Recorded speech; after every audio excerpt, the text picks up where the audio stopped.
The How Not to Sail Minute. Well, that norther's kicking in as predicted. Perhaps you can hear the wind in the rigging.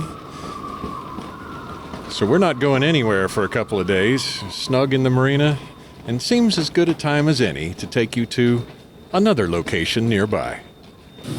All right, you want a slice of what the cruising life is like? Here I am at the Perry Marina's laundry room on Stock Island, doing some stinky clothes.